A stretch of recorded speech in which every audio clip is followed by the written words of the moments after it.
দিদি, সংবাদ আবির্ভাবে আপনাকে প্রথমে স্বাগত জানাচ্ছি। আপনাদের আজকে আমরা দেখতে পাচ্ছি যে বৈঠক শুরু হলো, মানে কংগ্রেসকে বৈঠক শুরু করতে হলো কেন? প্রশ্নটা হচ্ছে কংগ্রেসকে বৈঠক কেন শুরু করতে হলো তা নয়। কংগ্রেস একটা এমন পার্টি যেটা সংবাদে বিশ্বাস করে, সংলাপে বিশ্বাস করে, এক্সচেঞ্জে বিশ্বাস করে, ডিসকোর্সে বিশ্বাস করে। আমরা সমাজের প্রতিটি শ্রেণী, প্রতিটি বর্গ, প্রতিটি জাতি, প্রতিটি ধর্মের মানুষকে একসাথে নিয়ে চলাতে বিশ্বাস করি। সেইখান থেকে এসেছে কংগ্রেসের এই বৈঠক। আমাদের দরজা খোলা থাকবে সোম থেকে শনি সন্ধে বিকেল 5টা থেকে সন্ধে 6টা, 6:30 অবধি। আমরা এখানে media department, media and publicity বিভাগ থেকে কিছু প্রতিনিধিরা এখানে থাকবো। আমাদের সংবাদ মাধ্যমে যে বন্ধুরা আছেন তারা আসবেন, ইনফর্মাল ফিডব্যাক নেওয়া হবে, ইন্টারাকশন নেওয়া করা হবে, এবং সেদিন যে নিউজ স্টোরিজগুলো আছে, সেদিন যেগুলো হেডলাইন্স আছে, তার উপরে আমরা কথা বলবো, তার উপরে আমরা আমাদের মিডিয়া রিয়াকশন দেব। আইডিয়া হচ্ছে যে এখানে আমরা একটা ইনফর্মাল আড্ডা মারবো, শুধু ফর্মাল প্রেস কনফারেন্স নয়, এটা কোনোভাবেই প্রেস কনফারেন্স নয়, কিন্তু ইনফর্মালি আমরা রিয়াক্ট করব, এবং আমরা এখানে মিডিয়ার সাথে মিডিয়াকে ফর্মাল রিয়াকশনও দেবো, ইনফর্মাল আড্ডাও মারবো। কিন্তু দিদি বলছি, সামনে বিধানসভা নির্বাচন আসছে, এত সময় আপনারা পাবেন মানে এইভাবে বৈঠক করা, মানে প্রতিদিন আড্ডা মারা সম্ভব হবে? প্রদেশ কংগ্রেসের প্রতিটি বিভাগের একটি নির্দিষ্ট কেয়ারে আছে, নির্দিষ্ট কাজের জায়গা আছে। আমরা যদি প্রতিটি ডিপার্টমেন্ট তাদের নিজেদের কাজটা ভালো করে করি, তাহলে কিন্তু ওভারঅল প্রদেশ কংগ্রেসের ফাংশনিং ভালো হবে। আমাদের কাজ মিডিয়াকে ম্যানেজ করা, প্রেস রিলেশনশিপ ম্যানেজ করা, মিডিয়াতে গিয়ে কথা বলা, নিজের সংবাদ, কংগ্রেসের কথা মানুষের কাছে পৌঁছে দেওয়া, এবং আমরা সেই কাজের উপরে ফোকাস করবো। এবং আমার মনে হয় বৈঠক সেখানে একটা খুব গুরুত্বপূর্ণ ভূমিকা পালন করবে। কাজে আমাদের ফোকাস থাকবে মিডিয়া আর পাবলিসিটি। যারা সংগঠনের কাজ করছে বা যারা অন্য বিভাগে বা অন্য সেলে কাজ করছে, তাদের ফোকাস থাকবে সেই বিভাগ আর সেই সেলের কাজের উপরে। বলছি, বহু জায়গায় আমরা দেখতে পাচ্ছি যে কংগ্রেস দুর্বল, মানে বিরোধীদের কাছে। তো সেই সমস্ত জায়গা নিয়ে আপনারা কি ভাবছেন? মানে এই বৈঠক থেকে কি তারপরেও সমস্যা সমাধান হবে?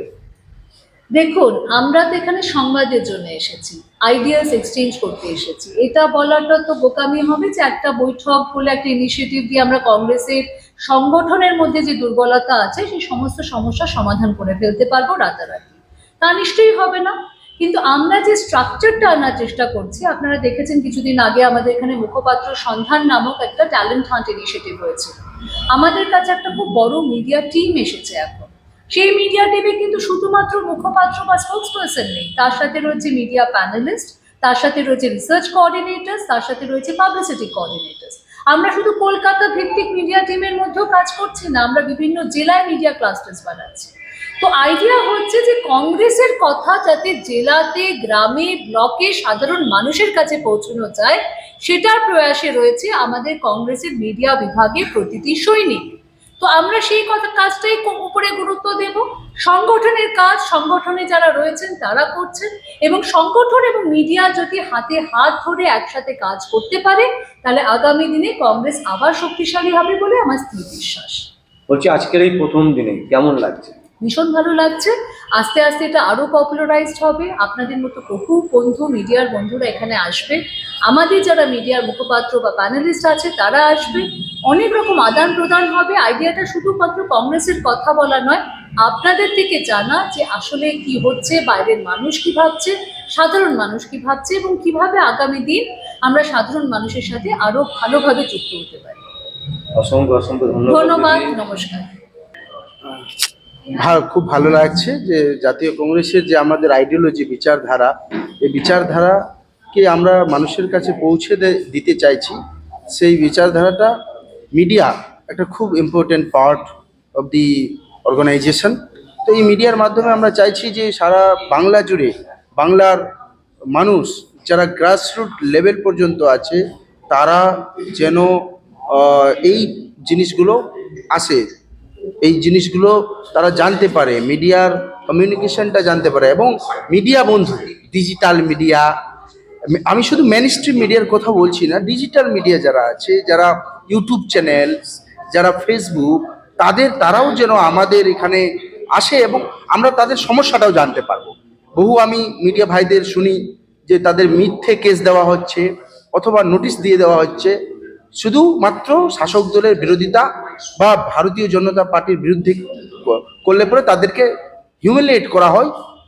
তারা দেশের স্বার্থে সংবিধানের সাথে লড়তে চাইছে, তাদের যেটা কাজ তারা করতে চাইছে, কিন্তু তাদেরকে বাধা দেওয়া হয়। তো আমরা চেষ্টা করব পার্টির তরফ থেকে আমাদের তাদেরকে সাহায্য করার, আইনত হেল্প করার। বলছি, জনপ্রিয়তা যখন পেয়ে যাবে বৈঠক, তখন প্রাপ্ত হয়ে যাবে না তো? না না, মিডিয়ারা কখনোই বেরোতে হবে না। মিডিয়া ইউটিউব চ্যানেল না না, আমরা রাহুল, আপনি আপনি আপনি আপনি জানেন যে রাহুল গান্ধীজি একটা মিটিং করেছিলেন ডিজিটাল মিডিয়াদের নিয়ে, এবং ওখানে ডিজিটাল মিডিয়া নিজের মন খুলে নিজের সমস্যাগুলি প্রেজেন্ট করেছিলেন, এবং সেই সমস্যা যখন প্রেজেন্ট করালো অনেকের সমাধান হয়েছে। অনেকজন তারপরে বাইট দিয়েছেন রাহুল গান্ধীজির যে পেজ, সেখানে দেখতে পাবেন যে তারা বলেছেন যে আমরা এর মাধ্যমে হয়েছে। তো এটারই এআইসিসি, যেটা আমাদের কংগ্রেস পার্টির বিচারধারা, এর মাধ্যমে আমরা চাইছি যে যারা খবর, যাদের মিলিয়ন্স ভিউজ, আমি এমনও মিডিয়া দেখছি ডিজিটাল মিডিয়াতে 10 মিলিয়ন্স, মানে মেন স্ট্রিম থেকে ভিউজ বেশি, তাদের এটা পপুলারিটি বেশি। তো তারাও যেন পায়, এখানে সবার জন্য open, main stream and digital media all are open to come here and interact with আস।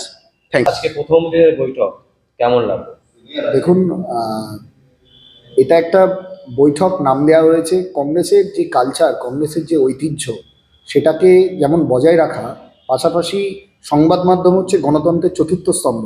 আমরা দেখছি বর্তমানে পশ্চিমবঙ্গের বুকে কোথাও যেন সংবাদ মাধ্যমের ক্ষমতা কায়েম করা হচ্ছে, গণতন্ত্রকে হত্যা করা হচ্ছে। যারা গণতন্ত্রের চতুর্থ স্তম্ভ, তাদেরকে কোথাও অপমান করা হচ্ছে।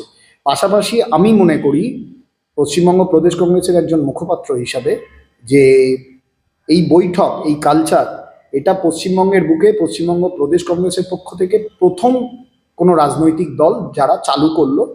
আমাদের যিনি চেয়ারপারসন নীতা চক্রবর্তী, তিনি ইতিমধ্যেই বললেন, আপনারা শুনেছেন, যে প্রত্যেক দিন সোম থেকে শনি বিকেল 4টের পর থেকে এটা ওপেন থাকবে। এখানে রাজনীতি, খেলাধুলা, সমাজের বিভিন্ন বিষয় নিয়ে যে কোনো সময় যে কোনো সাংবাদিক বন্ধুরা আসতে পারেন। তারা এখানে চা খেতে পারেন, আড্ডা মারতে পারেন, এখানে বসে গল্প করতে পারেন, মত বিনিময় করতে পারেন। সেই উদ্দেশ্য নিয়ে এই কর্মসূচিটা চালু করা। এবং আরেকটা যেটা কথা, অবিলম্বে পশ্চিমবঙ্গের বুকে ভারতবর্ষের গণতন্ত্রের, সংবিধানের যারা চতুর্থ স্তম্ভ, তাদের ক্ষমতাকে যারা কায়েম করছে, তাদের বিরুদ্ধে কংগ্রেস কথা বলে, কারণ কংগ্রেস সংবিধান বাঁচাতে কথা বলে। আর আজকের প্রথম দিনের কেমন লাগলো? খুবই সুন্দর লাগলো। আপনাদের মতন প্রত্যেকটা অনেক সাংবাদিক বন্ধুরা এসছেন, মেন স্ট্রিম আছে, ইউটিউব আছে, বিভিন্ন তো সেখানে খুব ভালো লাগলো যে পশ্চিমবঙ্গ প্রদেশ কংগ্রেসের মিডিয়া ডিপার্টমেন্ট থেকে যে আহ্বান জানানো হয়েছে, তার প্রথম দিনে আপনারা এসছেন, তার জন্য আপনাদেরকে ধন্যবাদ। আগামী দিনে আরও অনেক সাংবাদিক বন্ধুরা আসবেন, তাদেরকেও আমরা স্বাগত জানাই।